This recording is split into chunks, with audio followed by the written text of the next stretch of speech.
जो ज्ञान ध्यान की बात बताते हैं, जो दुनिया में जिन धर्म का परचम लहराते हैं, ऐसे गुरु अरह सागर जी जो जन्माड़ी रसपान कराते हैं। ये दृष्टिकोण हमारा होना चाहिए।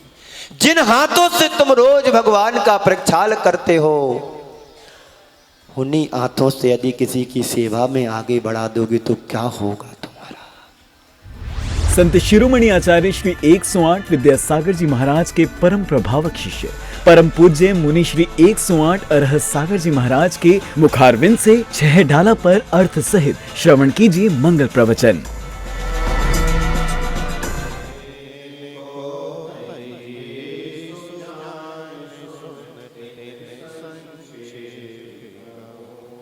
जीवादि प्रयोजन भूतो तत्व सरुधे तिन माही विपर्यत्व फूद गल नवो धर्म अधर्म काल इन ते न्यारी है जीवो चालो।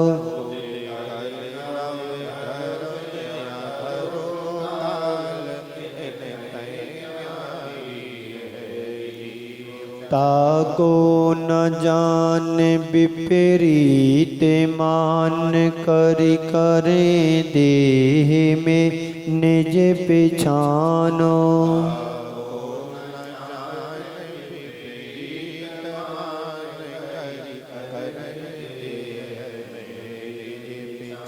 मैं सुखी दुखी में रंग राव मेरे धन ग्रह गोधन प्रभाव।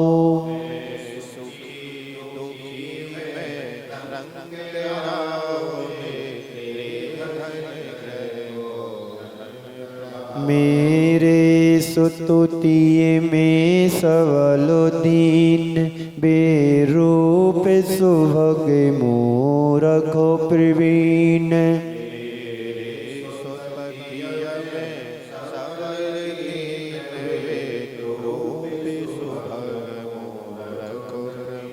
तनि उपजत अपनी उपज जान तन न सत्य आप को नासो मान।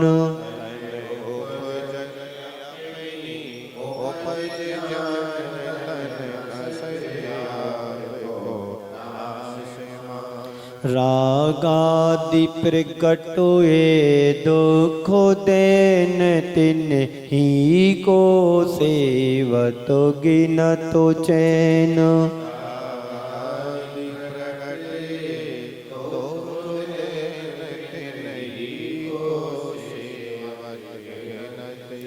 सुबे अशुभ बंद के फल मझार रति अरति करे निज पद विसार।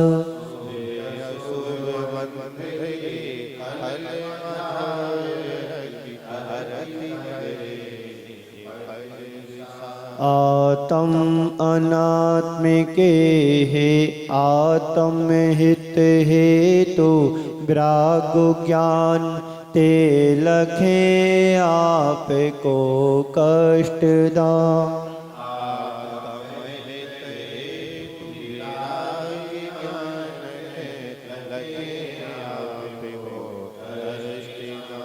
ओम शांति। कल अजीव तत्व और आश्रव तत्व का विपरीत श्रद्धान की चर्चा चल रही थी स्वाध्याय के मध्य। इस संसार में यह संसारी प्राणी मिथ्यात्व कर्म के उदय से और मिथ्या दर्शन के प्रभाव से पर पदार्थों को पर वस्तुओं को अपना मानता हुआ सुख की अनुभूति करता है। आचार्य भगवंत कहते हैं तन उपजत अपनी उपज जान तन नसत आपको नासमान। यह संसारी जीव तन यानी शरीर के उपजत यानी उत्पन्न होने को, यानी जन्म होने पर अपनी उपज जान यानी अपने आप को उत्पन्न होता हुआ मानता है। क्या कहते हैं? फलाने चंद का जन्म हो गया। फिर क्या कहते हैं? फलाने चंद चंद्र हो गए। यही बोलते ना, अमुक व्यक्ति का जन्म हुआ और अमुक व्यक्ति का स्वर्गवास भी हो गया। पर आचार्य कहते हैं ना शरीर का जन्म होता है, ना आत्मा का जन्म नहीं होता है और ना ही आत्मा का मरण होता है। जीव मरता है कि जीवन मरता है? बोलिए, जीव मरता है कि जीवन मरता है? जीवन मरता है। फिर क्यों कहते हैं कि रामचंद्र जी मर गए? एक बाबा जी थे, वृद्ध हो चुके थे, अस्वस्थ अवस्था के कारण विस्मृति, उनकी स्मृति विस्मृति में बदल रही थी। अंत समय चल रहा था, अन्य चीजों को बक रहे थे वो। बेटों ने सोचा कि चलो अंत समय चल रहा है, यदि भगवान का नाम लें तो बहुत अच्छा है, कब इनके प्राण अंतिम प्राण बन जाएं। तो बच्चों ने उनको भगवान का नाम याद दिलाना चाहा, भगवान का नाम याद दिलाना चाहा। बोले, बोलो राम राम राम राम राम राम राम राम राम बोलो। राम राम बोलने के लिए जैसे बेटों ने कहा तो बाबूजी को याद आ गया कि राम प्रसाद चौधरी से 10,000 रुपये लेना है, 3 महीने पहले दिए थे। क्या कहा? राम प्रसाद चौधरी से 3 महीने पहले 10,000 रुपये उधार ले गया था, ब्याज भी नहीं दिया है और पैसे भी नहीं लौटाए हैं। तो बेटो ध्यान रखना, पैसे भी लेना और ब्याज भी वसूलना। बच्चों ने माथे पर हाथ लगाया। मैंने तो सोचा कि चलो भगवान का नाम लेंगे, कब प्राण निकल जाएंगे पता नहीं, कोई बात नहीं। फिर दोबारा सोचा कि भगवान का नाम तो याद आना चाहिए। बोले, बोलो भगवान का नाम कैसे याद आए? तो फिर उनसे बोलो भगवान भगवान बोलो, भगवान भगवान भगवान बोलो। बोले, बेटा अच्छा याद दिला दिया, भगवान दास से 20,000 रुपये का ब्याज लेना है, पैसे तो वो कल जमा कर गया था। पैर कब्र में लटक रहे हैं पर आसक्ति मोह पैसे से नहीं छूट रहा है, शरीर से नहीं छूट रहा मोह। तन उपजत अपनी उपज जाने, तन नसत आपको नास मान। अज्ञानता के कारण संसारी प्राणी किसी के जन्म होने पर अपना जन्म मान लेता है और अपने मरण होने पर मरण मान लेता है, पर भगवान का याद नाम नहीं लेगा, राम का याद नहीं लेगा। मरते समय, तकलीफ के समय व्यक्ति भगवान का नाम नहीं जपता है। अरे बाप रे मैं मर रहा हूं, बाप मताई याद आएंगी, बचा लो मुझे मैं मर रहा हूं, कहां है मेरे पिताजी, कहां है मेरे बाबा जी। पर विषम परिस्थितियों में भगवान का नाम बड़ी मुश्किल से याद आता है। क्यों? संस्कार, संस्कार बोलो जी, संस्कार कब के हैं? कब के हैं? कब से हैं संस्कार? अनादि से अनंत तक चलेंगे, ये ऐसे ही रहे तो शरीर का नाश होता है, शरीर का ही जन्म होता है। ये हमें सिद्धांत अपने दिल और दिमाग में बैठा करके रखना है। जीव तत्व का विपरीत श्रद्धान यही है कि जन्म लेने पर अपने आप को जन्म मानता है और मरण होने पर अपने आप को मरण मानता है। जबकि होता क्या है? शरीर मरता है, शरीर जन्मता है। आत्मा तो अजर अमर अविनाशी है, शाश्वत है। इसको ना कोई गला सकता है, ना जला सकता है, ना नाश कर सकता है, ना उत्पन्न कर सकता है। जब तक शरीर के साथ हमारा आत्माओं का संबंध होता है तब तक ये जन्म मरण के चक्कर से आत्मा घूमती रहती है। 4 गति 84 लाख योनियों में ये चक्कर लगा रही है आत्मा, है ना। बोलो, आज रामदास बने, कल त्रियंच दास बनोगे, परसों स्वर्गवासी हो जाओगे, नरसों नरकों की यात्रा में सड़ोगे। और क्या होना है इस शरीर का? या भोग करके आए हैं या जा करके भोगेंगे, यही हमारे पास है और कुछ नहीं है। 10 लक्षण धर्म आते हैं चले जाते हैं। कितने सीधे साधे लक्षण हैं। आप लोगों के विलक्षण लक्षण भी सीधे साधे दिख रहे हैं। तो अजीव तत्व का विपरीत श्रद्धान क्या कहता है कि शरीर के उत्पन्न होने पर अपने आप को उत्पन्न होता हुआ मानता है और शरीर के नाश होने पर अपने आप को मरण होता हुआ समझता है, मानता है। आश्रव तत्व का विपरीत श्रद्धान क्या कहलाता है? राग आदि प्रगट ए दुख देन, तिन्ही को सेवत गिनत सुख चैन। सुख चैन नाम याद आ गया। आज कवि सम्मेलन भी है। पूज्य गुरुदेव ने 1994 में अतिशय क्षेत्र बीना 12 में कवि सम्मेलन हुआ था, दिन में महावीर जयंती के पावन अवसर पर। उस समय 15-16 या जो भी पिछी हो, ज्यादा महाराज नहीं थे। मैं 10वीं क्लास में कि जो भी पढ़ता हूँ था, तो मैं घर से भाग करके बीना 12 चला गया।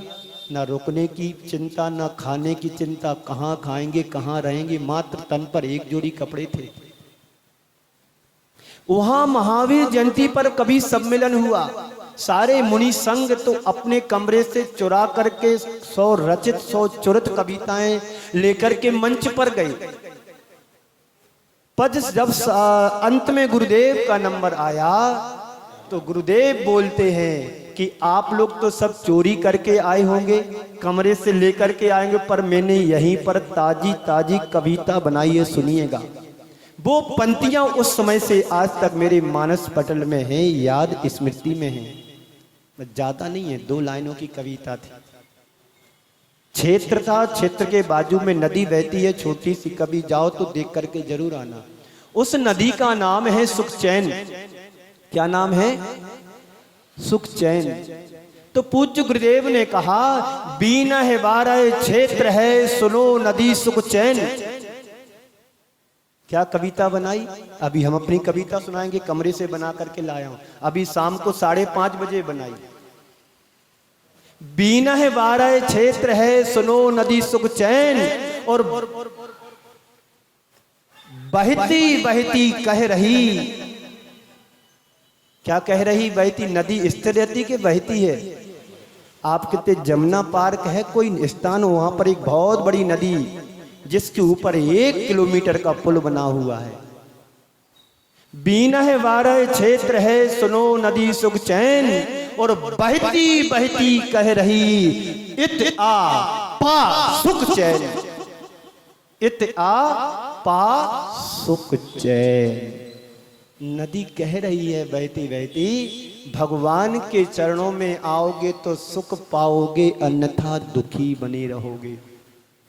जब बरसात के दिनों में नदी में पानी आता है तो वो नदी का पानी शांतिनाथ भगवान के नीचे एक तलघर है, वो पूरा तलघर भर जाता है, भगवान के चरणों का प्रक्षालन करता है। तो पूज्य गुरुदेव ने शायद ये पंक्तियां इसलिए बनाई होंगी कि बीनय 12 क्षेत्र है, सुनो नदी सुखचैन, और बहती बहती कह रही, इत आ पा सुख चैन। आप लोग सुख चैन चाहते हो, है ना? तो किसमें चाहते हो? जिनमें राग होता उसमें सुख मिलता है, जिससे द्वेष होता उसमें दुख मिलता है। यही तो आश्रव तत्व का विपरीत श्रद्धान है। राग आदि प्रगट ए दुख देन, राग देश मोह आदि जितने भी पर पदार्थ हैं प्रकट रूप से यानी स्पष्ट रूप से दुख देन यानी दुख को देने वाले हैं। पता है राग से दुख होता है, पता है कोई गालियां देते हैं तो दुख होता है, कोई प्रशंसा के 2 सुमन चढ़ा करके चला जाता है तो हम फूले नहीं समाते हैं। ये राग देश ही संसार का कारण है। बिना कारण के कोई कारण सिद्ध नहीं होता है। यदि हम संसार में भ्रमण कर रहे हैं तो कोई ना कोई रीजन जरूर होगा। अभी बंध तत्व के संबंध में कहा जाएगा, रत्तो बंदरि कम्बम मुंचत भी जीवो ब्राग संबंधो ऐसो जिन उपदेशो मां रज्जय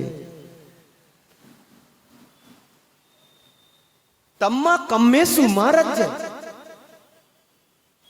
राग के द्वारा जीव बंध को प्राप्त होता है और राग से रहित जीव कर्मों से मुक्त होता है। रत्तो वंददि कम्मम, राग के द्वारा ये जीव बंध को प्राप्त होता है और राग देश मोह से रहे जीव मुक्ति दशा को प्राप्त होता है। तम्मा कम्मेसु मारज, इसलिए क्या करना चाहिए? ऐसो जिन्हें उपदेशो, इस प्रकार से जिनेंद्र भगवान का उपदेश है, इसलिए प्रयत्न पूर्वक इसको छोड़ना चाहिए। तो रागादि प्रगट ए दुख देन, राग देश मोह क्रोध मान माया मत्सर, क्रोध मान माया मत्सर जितने भी विकारी विभाव परिणाम हैं आत्मा के, ये सब दुख को देने वाले हैं। इष्ट वियोग अनिष्ट योग में सहनशीलता दिखलावे। कहाँ पढ़ते हैं जी आप लोग? मेरी भावना में, तेरी भावना में नहीं पढ़ते हो। सब मेरी ही भावना है। सुन रहे वह भी मेरी भावना है, गुन रहे वह भी मेरी भावना है, और नहीं सुनने वालों की भी एक तेरी भावना होती। मुझे सुनना ही नहीं है, कितना भी सुनाओ, हमें समय से आने ही नहीं है। महाराज जब जिनवाणी शुरू करेंगे तब चलो तो हाजिरी देने तो हो जाएगी। जा वाणी के ज्ञान ते सूझे लोका लोग, सो वाणी मस्तक नमो दे सदा हूं डूब। है समय से आओगे तो समय से पाओगे, वरना जाम में पछताओगे। एक जाम होता है ना, ठंडी में भी आता है, बरसात में भी जाम आता है। जाम समझते? बुंदेलखंड में तो बिही बोलते हैं, कहीं अमरूद बोलते हैं, कहीं जाम बोलते हैं, है ना। तो जाम में फंसोगे तो जंगम बनोगी, फिर भुजंग बनोगी। इसलिए हर समय से पहले पहुंचो कि बस मेरा टाइम हो गया, मुझे सुनना है तो सुनना है। आप उनको देखिएगा, चांद सितारों वालों के लिए खुली दुकान छोड़ करके चले जाते हैं जब उनका समय होता है, और आप कल सुन लेंगे, परसों सुन लेंगे। महाराज तो 5 महीने के लिए आए हैं, एक आध दिन तो सुन ही लेंगे धोखे से। राग आदि प्रगट ये दुख देन, तिन्ही को सेवत गिनत चैन। अर्थात राग देश मोह क्रोध मान माया लोभ मत्सर को अपना मानता है, राग में खुश होता है, मेरी वस्तु मुझे प्राप्त हो गई, और जो अनिष्ट मेरे से जुड़ रहा था वो दूर हो गया। द्वेष में दुखी मानता है, किसी ने मेरे को गालियां दे दी, पर तुमने स्वीकार क्यों की गालियां? स्वीकार नहीं करते तो कुछ प्रभाव पड़ना ही नहीं था। स्वीकार करते हैं तो बुरा लगता है कि मुझे किसी ने गाली दी, अपशब्द कहे, दुर्वचन कहे, इसलिए तुम्हें बुरा लगा है। तो क्या होता फिर? दुख होता कि सुख? जब तुम्हारी कोई प्रसन्नता करता है तो बड़ा आनंद आता है कि क्या बात है, हमारे बारे में लोग कितना कहते हैं, कितना जानते हैं, शायद मेरे अलावा मेरे लिए और कोई इतना नहीं जानता होगा। एक क्या है? मान कसाय जो आत्मा को दुखी करती है। और किसी ने तुम्हारी सब कुछ अच्छा होने के बाद 2 शब्द अच्छे नहीं कहे तो क्या होगा? पता है क्या होगा? अरे इतनी 1 घंटे से जो प्रवचन सुना रहा है पंडित जी, कोई ने तालियां तक नहीं बजाई। गड़बड़ है, यहाँ की समाज ठीक नहीं है। अब अगली बार कोई मौका आएगा तो मना कर दे, मेरा स्वास्थ्य ठीक नहीं, अभी नहीं आ पाते, दूसरों को देख लो। ये क्या है? मान कसाय। आत्मा मान सम्मान अपमान बहुमान से ऊपर होती है, ऊपर उठी होती है। ये सब शरीरगत परिणतियां होती हैं। जब तक शरीर से संबंध हमारा है तो तभी तक हमारी आत्मा से विकार जुड़े होते हैं, वही विकार दुख को देने वाले होते हैं।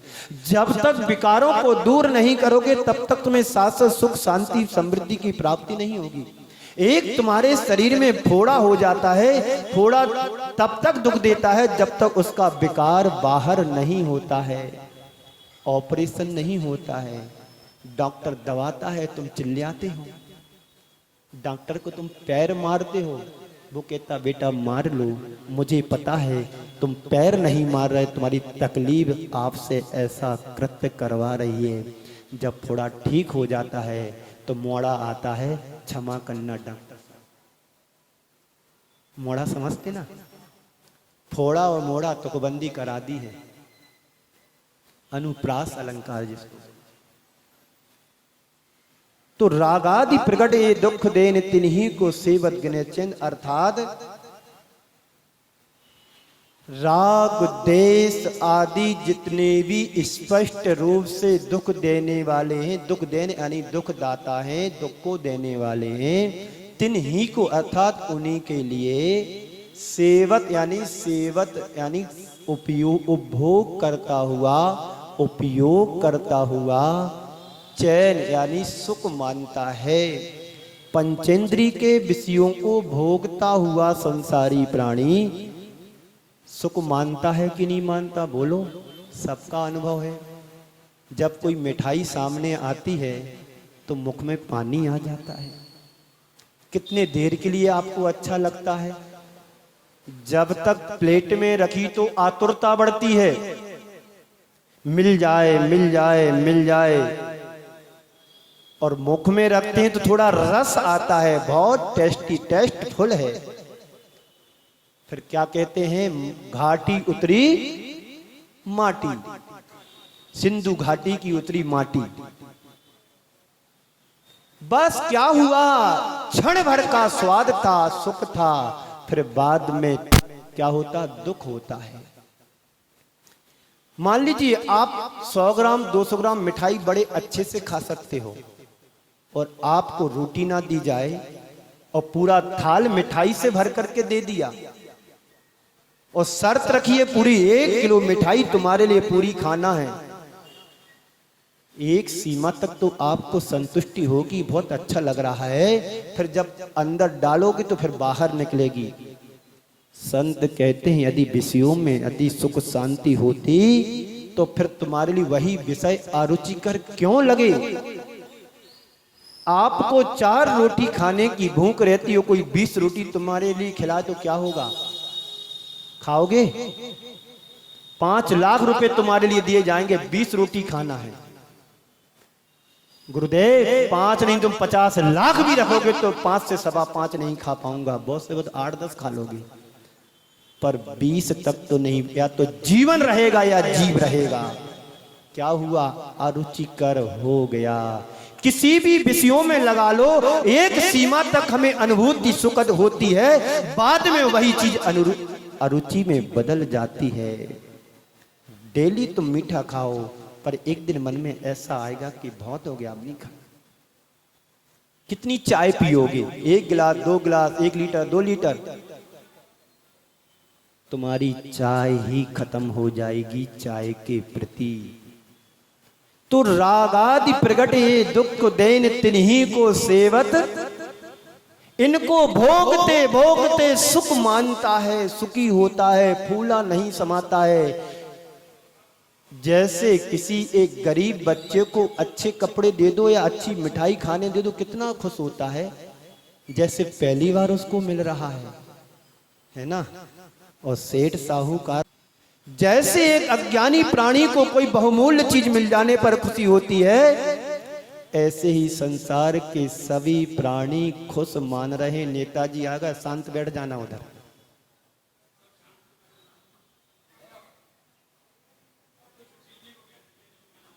सुशील जी, सुशील जो जिसकी नीति सुशील हो, वो सुशील है। सु यानी अच्छी, अच्छे विचारों से जो सहित होता वो सुशील होता है। आज नेताजी के लिए कविता लेकर के आया, तुम लोग सबकी सुनना, हम नेताजी को सुनाएंगे। समय आपका हो रहा है, बस 15 मिनट लिए, ज्यादा नहीं लिए हमने। कविता सुना के जाऊंगा बस। तो यहां पर जो राग, देश, मोह, क्रोध, मान, माया, लोभ, जितनी भी बेकारी परिणाम हमारी आत्मा से हैं, जे हमारी आत्मा को सुख नहीं देते हैं, अर्थात दुखी करते हैं। तुम्हारे लिए भूख लग रही है और समय से भोजन ना मिले तो क्या होगा? दुख होगा, आकुल व्याकुल परिणाम होंगे। और जब भोजन कर लेने के बाद वही भोजन से तुम्हारी आरुचि घट जाती है, पेट भरने के बाद 4 गुलाब जामुन आपके लिए एक प्लेट में ला करके दे, नेताजी लीजिए। बहुत दिन बाद आज हमारे यहाँ दीपावली का दिन है, कितने दिनों से बुला रहा हूँ, बरसों से बुला रहा हूँ, आपको तो टाइम ही नहीं रहता है आने का, बड़ी मुश्किल से आए हैं, आप लीजिए। भोजन तो अच्छे से करा दिया, अब उसकी गृहिणी भूल गई कि रसगुल्ले कहाँ रख दे, फ्रिज में रखे कि कहाँ रखे। सफेद वाले भी हैं, काले वाले भी हैं। पेट इतना भर गया, इतने अच्छे से मनुहार से भोजन भाभी जी ने कराया कि उंगली चाट रहे थे चटनी के साथ। अब रसगुल्ले उनको और रुचिकर लग रहे हैं, जबकि भोगने की चीज है। एक भूखे को खिलाओगे 10 की जगह 40 खा जाएगा, 20 खा जाएगा, 10 खा जाएगा। समझ रहे ना? तो ये दुख देने वाले, इनसे बचो। इनका सेवन करते करते जिंदगी हमारी निकल गई, कभी मुझे तृप्ति नहीं हुई है, आज तृप्ति ही बड़ी है। इससे बचें और अपने जीवन को परमात्मा से जोड़ें। कविता सुना के आपको विराम दूंगा, पर सुनाऊंगा जरूर। मैं तो लिख करके लाया, मन से बनाई है, दिल से बनाई है, अब सुनाता हूं। नेताजी आए तभी कविता सुनाएंगे हम। सुनिए, तुकबंदी है। मैं साहित्यकार नहीं हूं, कविकार नहीं हूं, कुछ भी नहीं है। कैलेंडर सामने टंगा था हमारे कमरे में, तो मैंने देखा कि आज पुष्पदंत नाथ भगवान का मोक्ष कल्याण है, कि अब किसका आएगा, क्या होगा। उसके लिए मैंने कैलेंडर देखा तो उसमें सितंबर लिखा था। क्या लिखा था? सितंबर।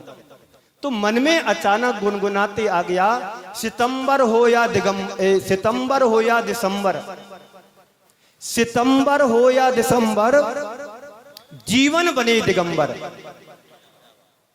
सितंबर हो या दिसंबर, जीवन बने दिगंबर। सर्दी हो या गर्मी, सर्दी हो या गर्मी, मस्त रहे साधर्मी। साधर्मी आप सब है ना, और दिगंबर हम हैं। सितंबर हो या दिसंबर, जीवन बने दिगंबर। सर्दी हो या गर्मी, मस्त रहे साधर्मी। व्यस्त रहो या स्वस्थ, सुन रहे हो ना नेताजी? व्यस्त भी रहते हैं और स्वस्थ भी रहना है। क्या बताएं, एक म्यान में 2 तलवारें कैसे हैं? या तो स्वस्थ रहो या मस्त रहो, पर त्रस्त मत रहो। पर संसार का संसारी प्राणी अस्त व्यस्त और त्रस्त बना हुआ है। पर संत कहते हैं व्यस्त रहो, स्वस्थ रहो और मस्त रहो। सुनिए अगला छंद, व्यस्त रहो या स्वस्थ, जीवन रहे ना त्रस्त। चाहे स्वस्थ रहो चाहे मस्त रहो, पर अपनी मस्ती में रहना, जीना सीखो, त्रस्त मत होना। कोई कुछ भी करे, कुछ भी कहे, पर हमें उनसे प्रभावित होना ही नहीं है। मुझे अपनी फकीरी में जीना है, अपनी दुनिया में जीना है। संसार में चाहे आग लगे चाहे बाग लगे, पर मुझे त्रस्त नहीं होना है। तो क्या रहे हैं? व्यस्त रहो या स्वस्थ, जीवन रहे ना त्रस्त। मिठाई मिले ना चिटाई।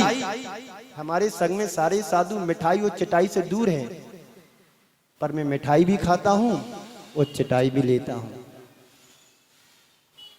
मिठाई मिले ना चिटाई, ध्यान लगाओ भाई, आत्मा का ध्यान करो।